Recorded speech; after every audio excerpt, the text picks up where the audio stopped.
Something unexplained is happening in the skies above the United States. Even the U.S. Navy isn't certain what is going on. The Navy did just confirm that it is drafting new guidelines for personnel to report encounters with, quote, unidentified aircraft. The goal is to destigmatize the sightings of advanced, very high-speed aircraft that have been seen quite frequently approaching Navy ships and facilities without explanation. The Navy issued a statement that said, in part, this, quote, there have been a number of reports of unauthorized and/or unidentified aircraft entering various military control ranges and designated airspace in recent years. For safety and security concerns, the Navy and the U.S. Air Force take these reports very seriously and investigate each and every report. As part of this effort, the Navy is updating and formalizing the process by which reports of any such suspected incursions can be made to the cognizant authorities, unquote. Chris Mellon is a former Pentagon intelligence official. He is closely involved in the History Channel's upcoming 6-part series, Unidentified, Inside America's UFO Investigation. He joins us tonight. Chris, thanks very much for coming on. So we've gone in a pretty short period of time from the U.S. military not really acknowledging that there is such a thing to them acknowledging that these sightings are so frequent they need a formal process for reporting them. What's changed? Yes, thank you, Tucker. It's an extraordinary turnaround, and it's really the result of an interaction between Congress and the Navy. And the fact that this has gotten on Congress's radar began some discussions which elevated an issue that before this time had been smothered and kept at low levels of the bureaucracy. So now you have more senior policymaking officials hearing in some cases firsthand from the aviators involved and other personnel. They're learning the reality of the issue, and they're asking some direct and sometimes tough questions.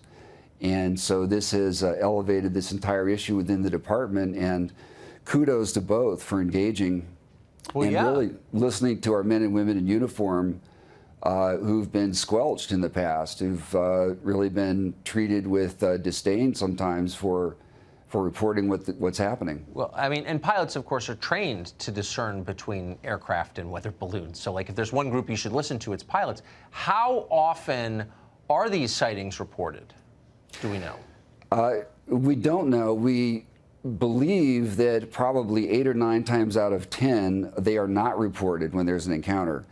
We know from numerous debriefings and interviews that individuals in squadrons, when they bring a story forward, they're the only individual in their squadron usually who's willing to do so or have that discussion. We see the same thing among commercial airline pilots.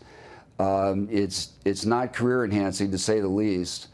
We know these individuals are often ridiculed, and were in the past, which is partly why this is such an important development. They're saying it's a legitimate issue now. You can talk about it. So, but what do they think? I mean, I was just reading this morning, some of these sightings, again, by military pilots who know the difference, estimate that these are objects moving at 15,000 miles per hour, for example. I mean, that's so much faster than any object, human-made object, has ever traveled that we're aware of. So what do they think that is? What's the going theory on this? Yeah, this is tough terrain. There are 3 hypotheses that people have put forward, and none of them are very comfortable.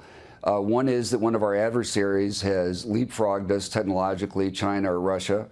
Putin has been making some extraordinary claims about Russian technology. Another theory is that these are some test aircraft of the U.S. I think we can discard that now with the Navy itself acknowledging these are not American. And the third popular theory, of course, is that these may be from some civilization elsewhere beyond our solar system. And none of these theories are very comfortable to contemplate, but we have to look at facts and derive theories from facts, not start with theories and disrule or rule out facts. I mean, I hope this will get us a lot closer to doing this. Just very quickly, are the results of these surveys going to be made public at any point? To the Stars Academy of Arts and Sciences, my colleagues and I, we have drafted some proposed legislation for Congress to consider that would simply ask for a report on this. It wouldn't cost any money. Right now, let's demand one, shall we? one of the problems is Really quick. One of the problems is nobody's in charge, and these organizations don't share information, so the information isn't pooled or analyzed. Right. Well, that's the story of government. Chris, thanks so much for everything Thank you do. you. Great to see you.